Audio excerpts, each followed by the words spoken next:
Hello, Lauren. I just saw your video, and I'm pretty sure Brett can answer your question as well, really well. But as a Muslim, I just wanted to give you my perspective. And you asked a few questions. Your first question was my religious background. Well, my family is Shia. You have different sects in Islam, namely Shia, Sunni, Wahhabi, and like all those sects. And I don't call myself any sect. I call myself a Muslim because basically the Shia and the Sunni are pretty close to each other in terms of fundamental beliefs. They're not like Catholics or Protestants where they have different gods. In Islam, you have the same God, same prophet, same book, same messengers, same angels, stuff like that. Same rituals of Islam. So I don't like to call myself anything, even though my family is Shia, but I just call myself a Muslim because I'm just a plain Muslim. And I'm currently in the United States, but my parents are from Pakistan, and yeah, I'm just living here, studying here, and like you, I'm in college. So, okay, so your question was, does Islam condone violence against non-Muslims? The thing is that if you look at the past, even though you've seen imperfect Islamic societies where you had Muslims not implementing the right Islamic principles or not living, not governing their society according to the true principles and spirit of Islam.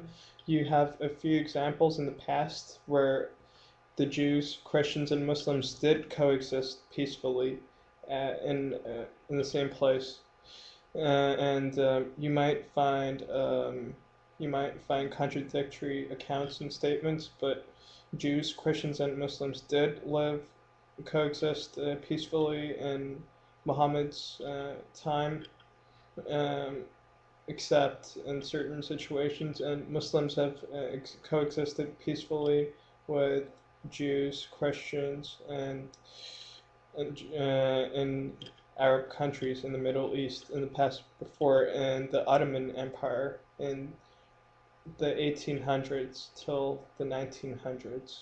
So, and you also had Muslims coexisting peacefully with Jews and Christians in ancient Persia.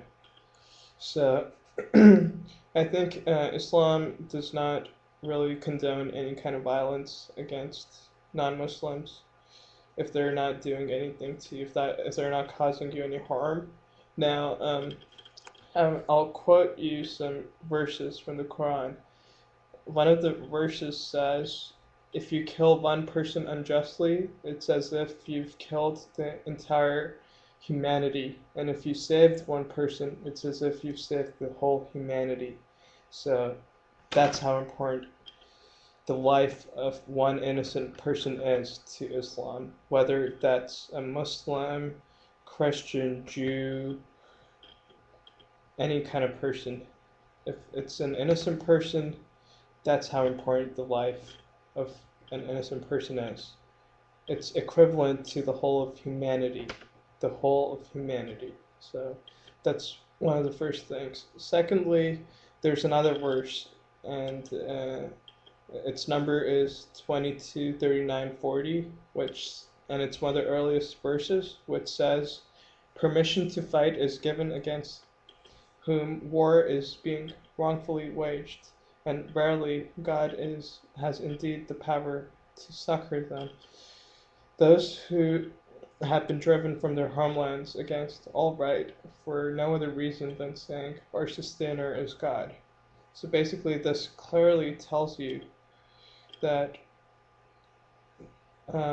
wars can be fought in defense, in self-defense, in no other case. And there's another verse that says, "Do not commit aggression, for verily God does not love aggressors."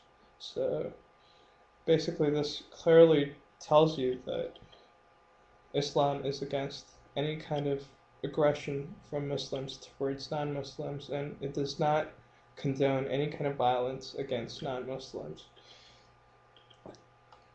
Whether Muslims implement these verses properly, that's another question. That's the imperfection of the Muslims, but the ideology and the religion of Islam is perfectly clear on this. You can't attack a non-Muslim if they're innocent and if they're not causing you any harm.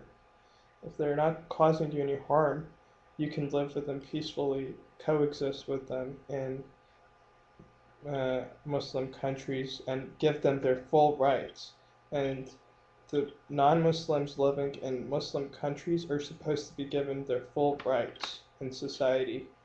And that's really important, but a lot of Muslims just don't follow Islam properly. And even during wars, Muslims cannot attack old people, women, and children because these three parties are not involved in the war.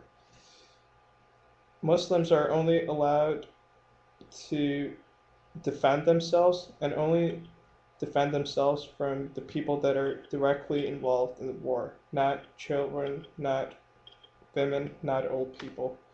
And Muslims can't even do anything to them. So I think there's ample reasoning which states Islam does not condone any kind of aggression or bad behavior from Muslims, but non-Muslims might quote some verses in the Qur'an that state God asking Muslims to attack the infidels and kill them wherever they can. The thing is, you have to look at the proper context of the verse, and the context of that verse was that this verse was revealed when the Muslims were being waged a war on. The Muslims were being attacked, and God released this verse so that they could defend themselves. So basically, that's what you're supposed to know. That's all there is to it. You can't start an attack. You can only defend yourself.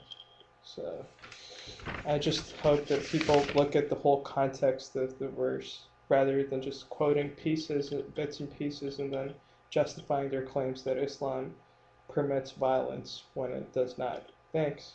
I hope you have a good term paper and project, and I hope everything stays good. And hey, Brett, I hope I see more of your videos. So I'll talk to you guys later. Bye.